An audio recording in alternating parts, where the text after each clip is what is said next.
Fry and Bender have experienced a sudden bout of patriotism. Or not. Upon learning of the military discount at a local convenience store, they decide to enlist in order to take advantage of it. Unfortunately for them, within minutes of signing up, the Earth declares war against planet Spheron-1. Worried for her friends' lives, Leela attempts to enlist, but is turned away by the military's no-women policy. Basic training begins under the command of Zapp Brannigan. One particular enlistee stands out, Private Lee Lemon, who despite always hiding his face behind his helmet, is the finest young soldier Zapp has ever seen. The captain finds himself intrigued by and oddly attracted to Private Lemon, much to his own confusion. Soon, the fleet arrives at Spheron-1 and confront the locals, a race of strange ball-like aliens. A vicious ground battle ensues, and many lives are lost on either side. During the fight, Bender throws himself atop a bomb to protect his comrades and is left critically injured. But thanks to the expertise of the field doctors, he survives and his heroic actions earn him a promotion to the rank of officer. As the soldiers regroup, President Nixon sends Bender out as part of the negotiation team to meet and work out a treaty with the Spheron leaders, the Brain Balls. However, both Fry and Lemon overhear Nixon and Zapp's true plan. During Bender's recovery, they had a bomb planted inside him, and during the negotiation, when Bender says the word ass, it will detonate, destroying him along with the Brain Balls. Fry and Lemon work together to steal a helicopter and rescue Bender, but are confronted by an angered Zapp. Lemon kicks his ass before removing his helmet and revealing his true identity to be Leela. Fry and Leela soon arrive at the negotiations and stop Bender from unwittingly detonating the bomb just in the nick of time. Bender, of course, immediately sets about using this revelation as leverage to coerce the Brain Balls into an unconditional surrender. Before long, the trio are back at Planet Express, where the professor neutralizes the bomb inside Bender. War may be a traumatic experience, but at least they all made it home safe and sound. Welcome to Space Podcast 3000, where the future is in the past.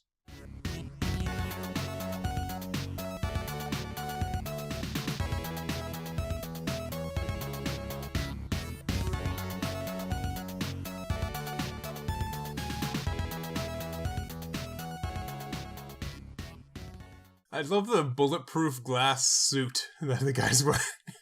Instead of just being inside a little chamber, he just has an entire bodysuit of bulletproof glass. That is so unnecessary.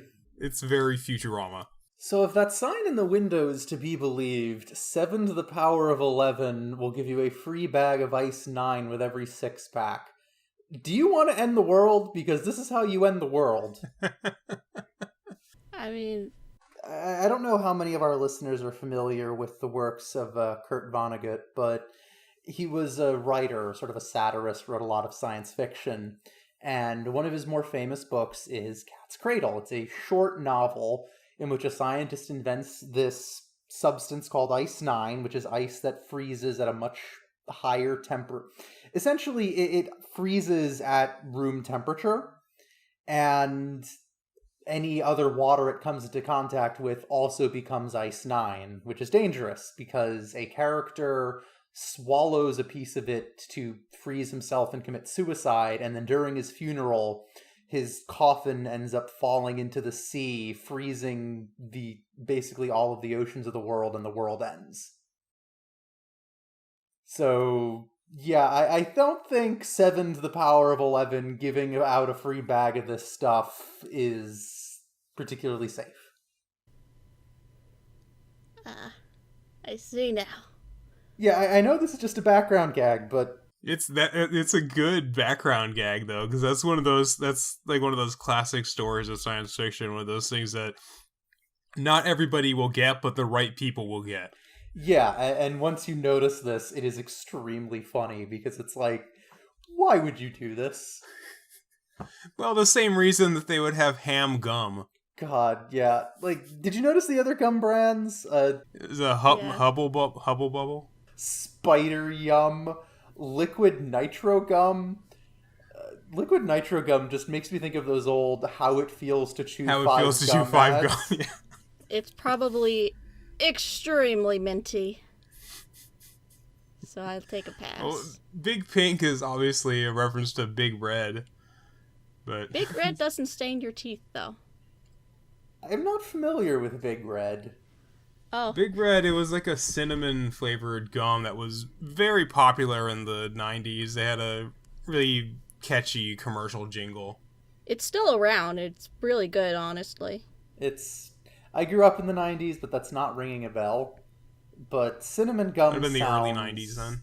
kind of awful, if I'm being honest. It's not that bad. But that's just me. I like cinnamon. Yeah, I mean, I like cinnamon too, but cinnamon gum?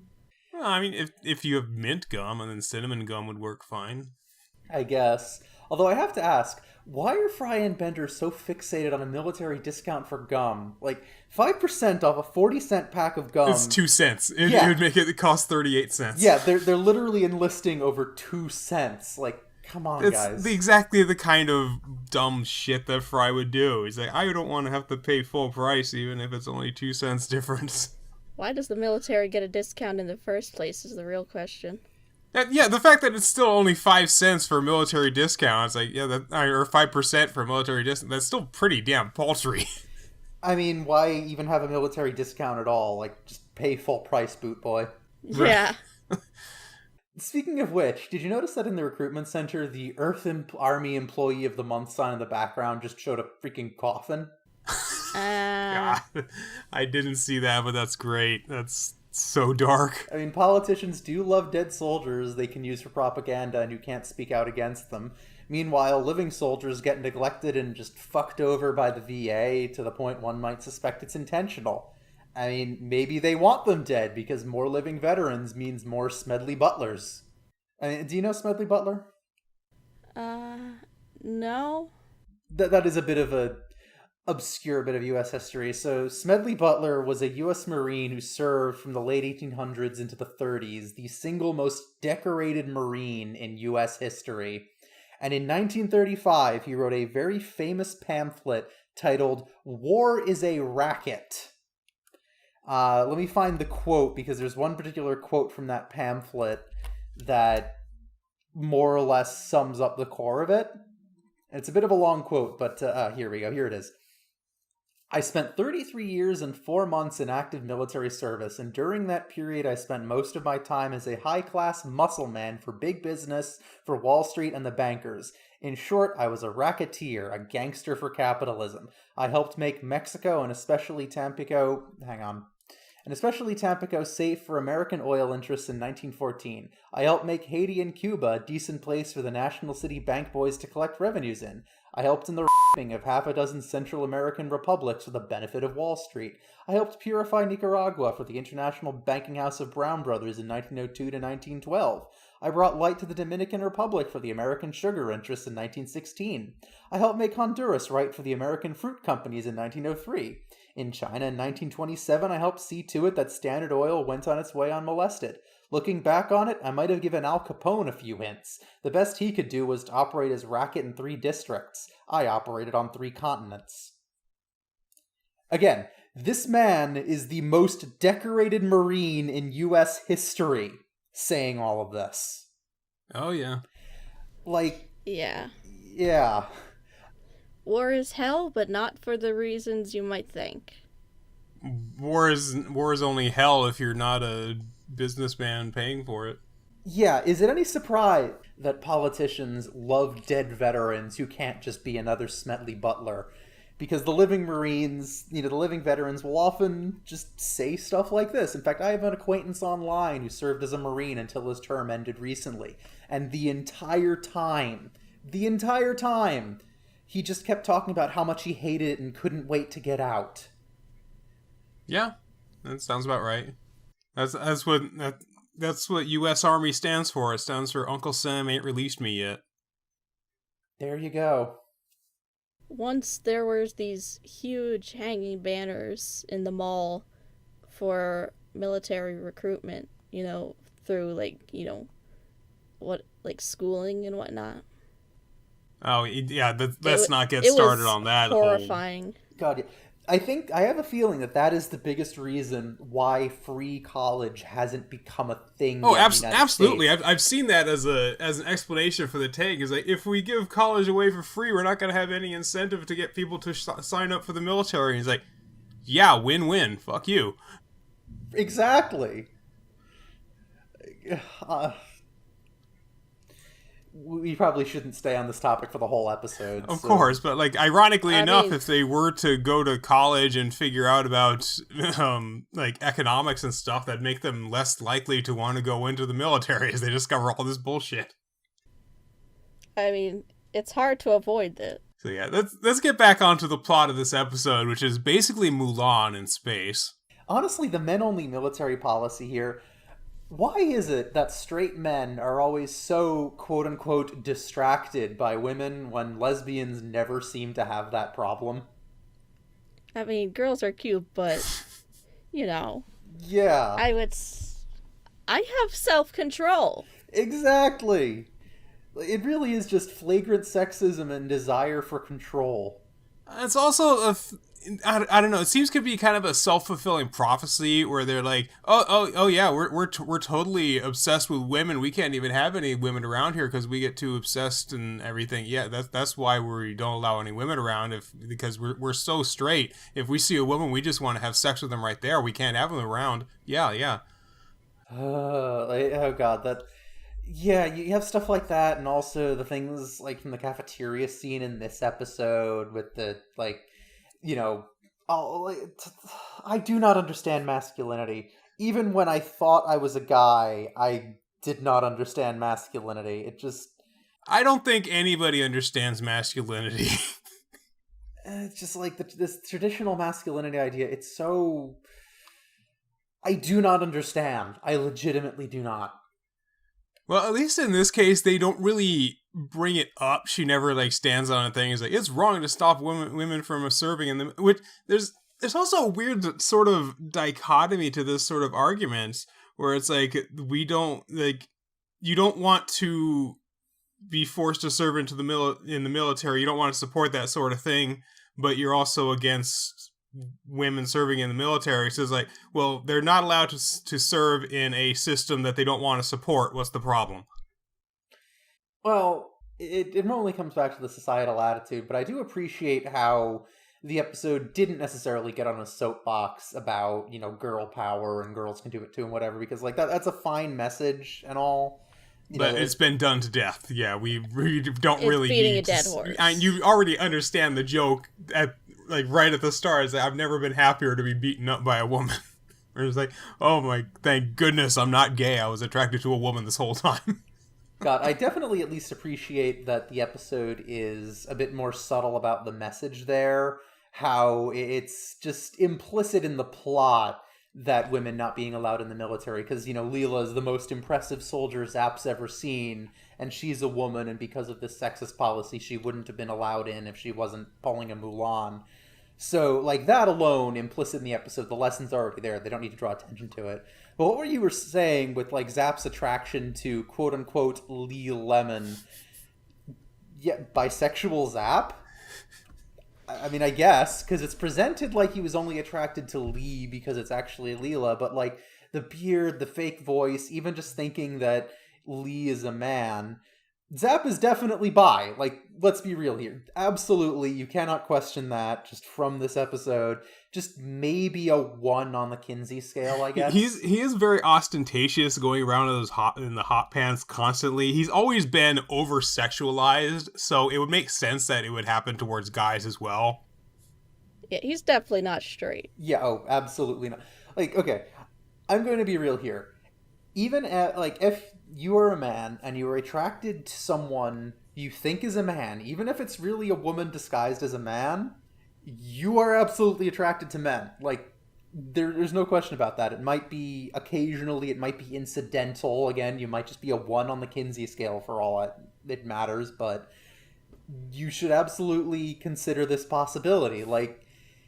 And again, who cares? It's a thing. Boys can be cute. Yeah, also trans people exist, but that's... And non-binary people, wherever they land on the scale. That as well. For presentation. How does that work with non-binary? Because the Kinsey scale is kind of it assumes one way or the other just as a default, and then it's the number. That's getting way off topic anyway. I mean, I've seen some non-binary people joke that whoever it is, it's always gay. Yeah, I would joke that sort of thing, but honestly, I think it's really up to the individual about how you feel. The Kinsey scale just goes back and forth like a metronome. I mean, To be fair, the Kinsey scale is kind of an outdated thing. It's not as widely used anymore. I just refer to it because it's shorthand. I'm not sure how many listeners even know the Kinsey scale anyway. Yeah, okay, to clarify, the Kinsey scale is a kind of outdated nowadays. There's a different... It was developed in the 1950s, so yeah. Its current replacement is on, like, 2 different axes, but the Kinsey scale essentially rates from, like, I think 0 to 5. I think it's 0 to 7. Well, some range of essentially a different scale of levels of attraction from purely heterosexual to bi with no real preference to purely homosexual. And essentially the thesis was that most people will fall somewhere on one level to another. Like a 1, for instance, is like heterosexual nearly all the time, but every once in a while you find someone, where it's like, okay, yeah, I could be gay for them. Mm-hmm. But yeah, you could still be straight. Essentially, the idea was to present it as more than just a bisexuality. You don't have, well, just as attracted to everyone, which is not necessarily the case, but it was essentially to give a more fine point of delineation. Attracted to everybody under the under the assumption that the person is attractive to begin with. Yeah, like, okay, for instance, me. I call myself a lesbian. Hi. But... You're a lesbian? Wait. Once in a blue moon, there's a guy that I will find cute. Typically, like, if he's more feminine, generally, because, I have a type, but it's not something that never happens. So, technically, from the pure definition, like, if we were going to be prescriptive about it, I would be bi or pansexual, but I call myself a lesbian just because it is so strongly to that end, and I'm generally not interested in guys. And also, aesthetic attraction exists. I have the ability to see. I can recognize people are cute, even if my eyesight is terrible. Fair enough. And, attraction aside from just visuals. Right. But attraction is a weird, fuzzy thing, and I guess the bottom line here is Zapp, despite his protestations, is absolutely bisexual. There's really no getting around that. Although his quote-unquote learning disability, sexlexia, wouldn't dyssexia have been a better pun? Possibly. Well, Yeah, but it's Zapp. If Zapp made the term up himself, then it would make sense that it's not a very well-made pun. Speaking, I do really like the wordplay in this. I would not be surprised if this entire episode was just an excuse for them to make ball puns for the entire script. Because there's so many of them in this. So I remember from the episode commentary that at the end, where they have that newspaper headline that says, "Balls thoroughly licked," originally it was supposed to say, "Earth licks balls." But that was rejected by standards and practices, so... That seems like the kind of joke where you give them a much worse version in order to get through the one that you really wanted. Because that happens a lot with comedy writing. You do the joke that they absolutely know that they will not approve, so then you can do the one that is probably already kind of over the line, but because the other one kind of set the tone, it's like, okay, yeah, that one's just perfectly fine. It's like when they managed to call their movie South Park Bigger, Longer, and Uncut. They're like, okay, yeah, we'll approve that. And then like 30 minutes later, they're driving home, they got to call in the cell, and it's like, that's a reference to a giant uncircumcised penis, isn't it? Oh, yeah. I think my favorite example of that same thing is David Fincher. I think, was it David Fincher who directed Fight Club? I'm pretty sure it was David Fincher. But the movie version of Fight Club, so it was based on a book, and not a lot of people even know there was a book. But there's a line in the book where the lead woman says, "I want to have your abortion." Yeah, this is a bit of a graphic, very questionable line. So the studio wanted it changed. So the director, I think it was David Fincher, said, "Okay, fine, I'll change it on the condition that I only have to change it once." And they were like, "Fine, just pick anything else is better. Literally anything else is better than I want to have your abortion." So the line he came up with was, "I haven't been screwed like that since grade school." Oh!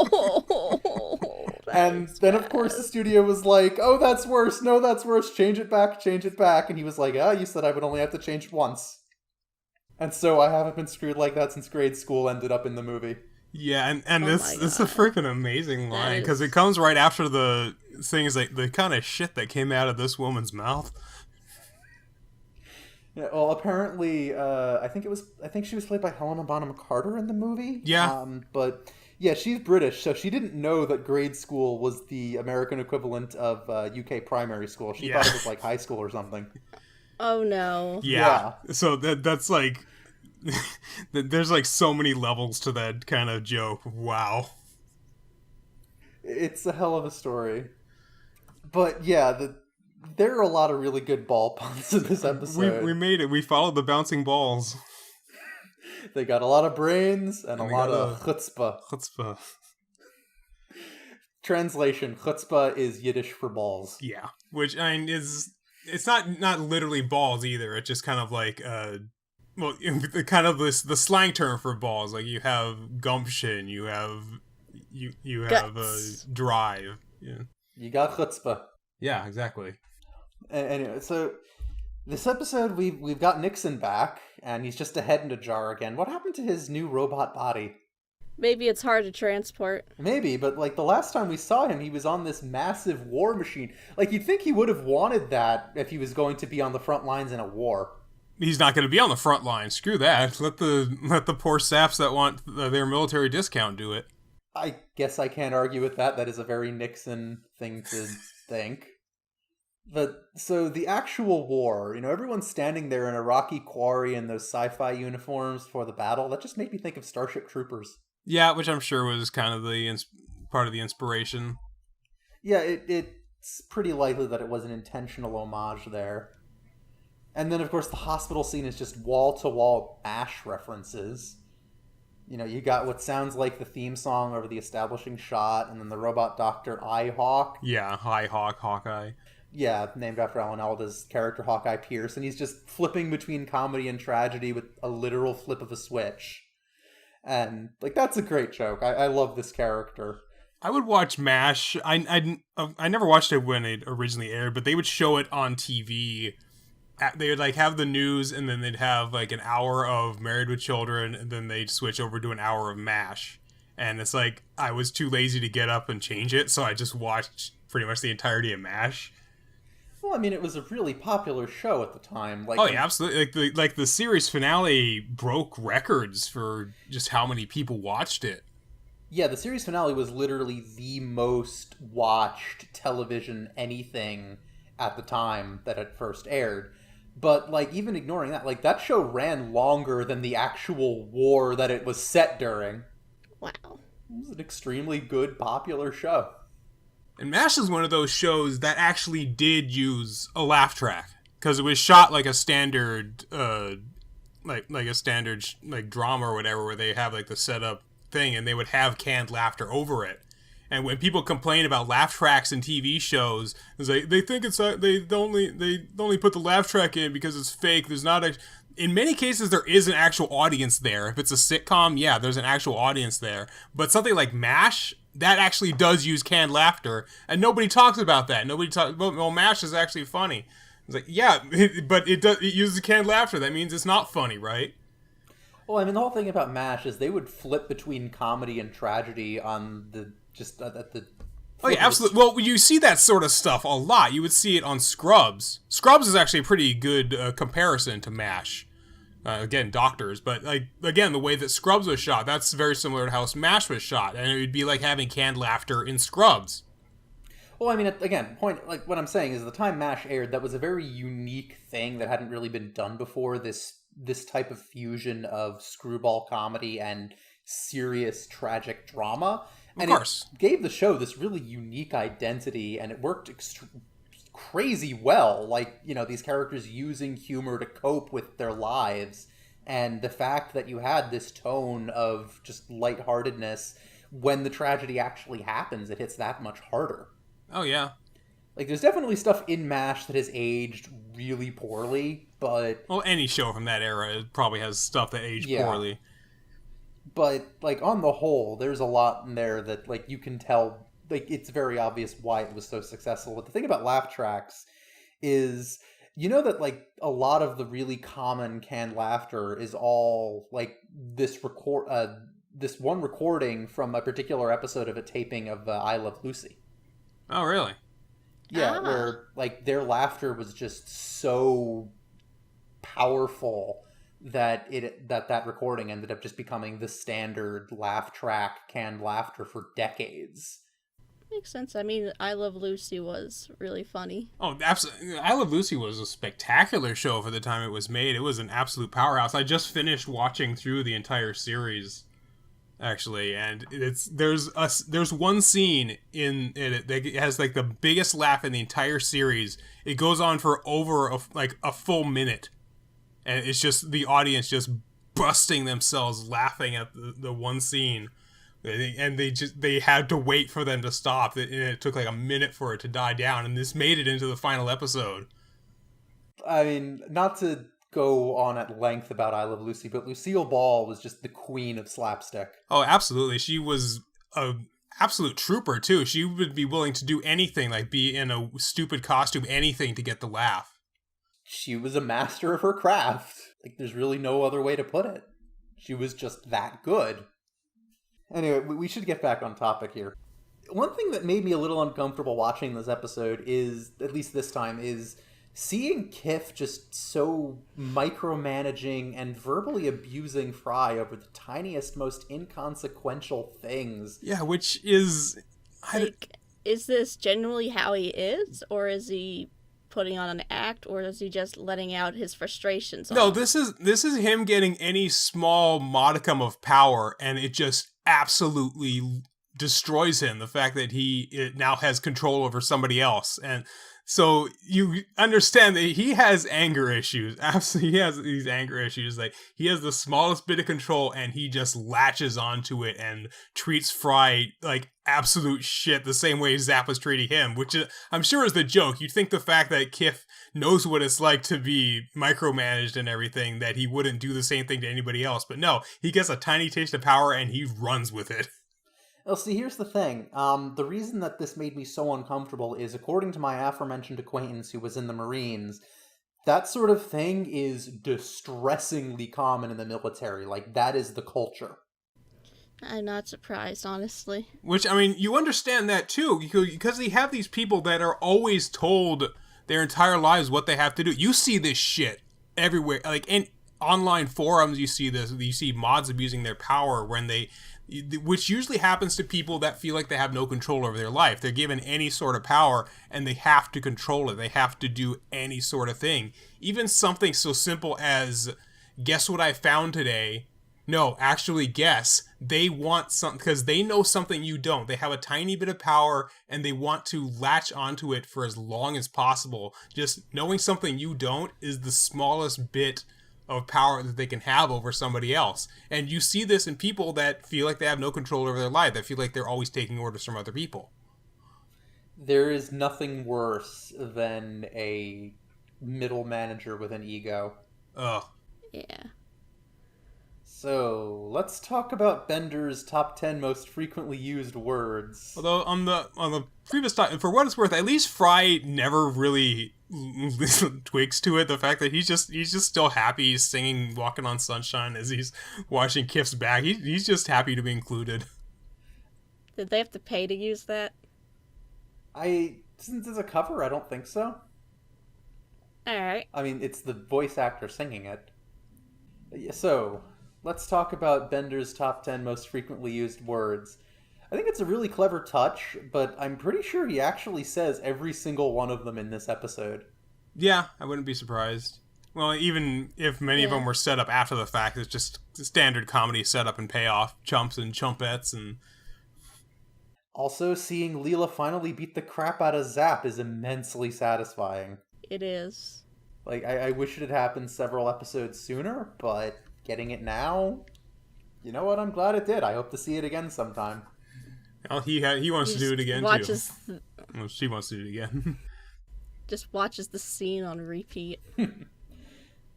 Yeah. Not the same. No, not really. Yeah, gotta have that build up. Yep. I have to say, Earth being the evil invading aliens is definitely in the spirit of the U.S. military. Definitely hits a bit too close to home, doesn't it? Yeah, U.S. imperialism and just... That God, happens. I hate this country sometimes. Well, the dupe is I obviously know. modeled after the American military structure. And it just sucks, that this was an episode made in the early 2000s, and we're still exactly like this. Yep. I mean, we only just finally pulled out of the Middle East. Not that anything's any better. Yeah, oh, actually, no, wait, we're not even completely out of the Middle East because we're still supporting Israel. That's true. I don't want to get into the whole Israel thing right now, but, Just long sigh. yeah, that is a very complicated topic with some very powerful opinions on all sides. I don't want to get into it. But... Yeah, this is not the podcast to get talking to political stuff. What kind of podcast are we doing? I don't want to talk about Zionism here, especially as a Jew, which makes it extra thorny. But my point is, literally as long as I've been alive, the United States has been involved in imperialist military projects all over the world. There is no sign of that ever stopping, and it just depresses me. Yeah. It's just hella depressing and sad. Angering, honestly. I just do my best not to think about it, and I just play video games. Every U.S. president is a war criminal. If only war criminals were like the Roy's gang in Fullmetal Alchemist were willing to turn themselves in. So here's the thing about that, Eden. You know the International Human Rights Court in Nuremberg, right? Yeah? So it is actually U.S. law. It has literally been, it was passed through Congress, has been signed by the president. It is U.S. law that if an American citizen is ever held for trial at The Hague, we will invade. Are you literally shitting all over me right now? I am not kidding. It is actual U.S. Oh my law God. that if they ever try to hold a U.S. citizen responsible for war crimes at The Hague, the United States military is bound to invade. That is just ridiculous. Yeah. What do you even say to that? Chutzpah. I think that's the understatement of the century, dude. I hate to leave off on this note, but I mean, how do you even follow that? You really don't, except for changing it. Because we all know all our listeners are in position to do that sort of thing. One more thing to demand of your elected leaders, I suppose. Flip your switch back to comedy. This maudlin stuff is getting on my nerves.